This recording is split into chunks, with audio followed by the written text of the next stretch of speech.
ya zviri kufaya tirimo muno muZimbabwe nemabike edu, mahelmet, magloves acho, jacket racho releather nemashades acho, tikada kuvhara tongovhara, tikada kuvhura tongovhura, convertible helmet saterere ya hanzi kudiaspora zviri kufaya tidzoke ikoko.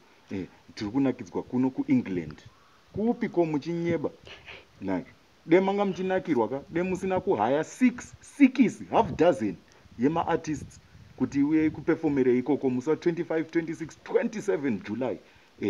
Ras Pompy, Dhadza D, Lady B, JC, Loud H na Lewaz Skattaw vese vari kuuya nai kaRas Pompy show akamwana kane 13 years ndo kamuri busy kutandanisa nyika yese kuti kakuperformerei kuEngland. Kari kutadza nekuverenga mabhuku, kari busy kuperforma ikoko nai koverenga orini kana kafoira mobva mati vano vemuZimbabwe hapana chavari kuita demakasiya akaita zvemabhuku nai ana Dhadza D vamuri kudedza hanzi it's his first time in England.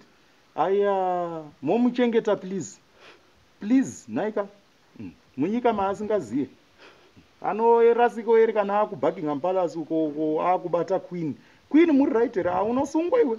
Saka iwewe JC hanzi wane 4 times uchienda ikoko kuEngland, please ndo waguardian waDhadza D. Make sure Dhadza D does not stray. Handitika anorasika ikoko half dozen maartists amuri kudedza ikoko muchatombosipako, so make sure you are there.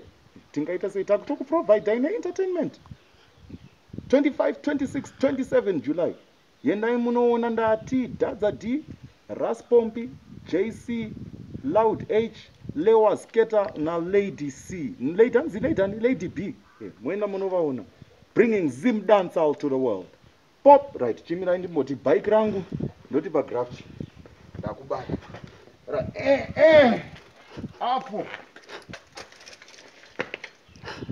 Mira kakurekota naye.